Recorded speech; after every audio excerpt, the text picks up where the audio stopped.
আসসালামু আলাইকুম। সরকারি কর্মচারীদের দৈনন্দিন খরচ বেড়ে যাওয়ায় এবারই গ্রেড অনুযায়ী মহার্ঘ ভাতা দেওয়ার সিদ্ধান্ত নিয়েছে সরকার। যারা পিছনের গ্রেডে চাকরি করেন তারা ভাতা পাবেন বেশি হারে, কর্মচারীদের মহার্ঘ ভাতা বেশি হবে, আর সামনের দিকের গ্রেডের চাকরি করা কর্মকর্তারা কম হারে ভাতা পাবেন। অর্থ মন্ত্রণালয় সংক্রান্ত প্রস্তাবনার খসড়া চূড়ান্ত করেছে, যেটি অনুমোদনের জন্য প্রধান উপদেষ্টার কাছে পাঠানো হবে। প্রস্তাব অনুযায়ী প্রথম থেকে তৃতীয় গ্রেডের মহার্ঘ ভাতা পাবেন মূল বেতনের 10%,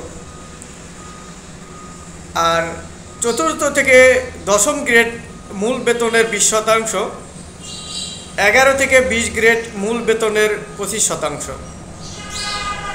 বেতন বৃদ্ধির নতুন হার অনুযায়ী সর্বনিম্ন বেতন বাড়বে 4,000 টাকা, সর্বোচ্চ বেতন বাড়বে 7,800 টাকা। তবে মহার্ঘ ভাতা কার্যকর হওয়ার পর বহাল থাকবে না আগের সরকারের দেওয়া 5% বিশেষ প্রণোদনা সুবিধাটা। অর্থ মন্ত্রণালয়ের কর্মকর্তা সংবাদ মাধ্যমকে এ তথ্য জানান। তারা বলেছেন, পেনশনভোগী কর্মচারীরাও পাবেন মহার্ঘ ভাতা। সব কিছু ঠিক থাকলে আগামী ফেব্রুয়ারি মাসের এই বেতনের সঙ্গে মহার্ঘ ভাতা দেওয়ার প্রস্তাব রয়েছে অর্থ মন্ত্রণালয়ের। মন্ত্রণালয়ের কর্মকর্তারা আরও জানান, রাজস্ব খাতে ব্যয় কমিয়ে রাখা খুবই কঠিন, কাজেই সব কিছু উন্নয়ন বাজেটের উপর গিয়ে পড়বে। উন্নয়ন বাজেট কমানো হবে, সেই অর্থ দিয়েই বর্ধিত বেতন ভাতা দেওয়া হবে। এদিকে অর্থ বছরেই মহার্ঘ ভাতা দেওয়ার বিষয়টি নিশ্চিত করেছেন জনপ্রশাসন মন্ত্রণালয়ের সিনিয়র সচিব মোখলেছুর রহমান। তিনি আরও জানান, আগামী 30শে জুনের মধ্যেই কর্মচারীদের জন্য মহার্ঘ ভাতা দেওয়ার ঘোষণা করা হবে।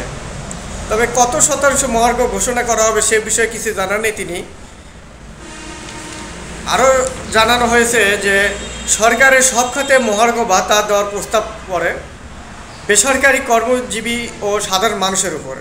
কারণ সরকার কর্মচারীদের ভাতা বাড়ালেও বেসরকারি চাকরিজীবীদের বেতন বাড়ানোর কোনো দায়িত্ব নেন না।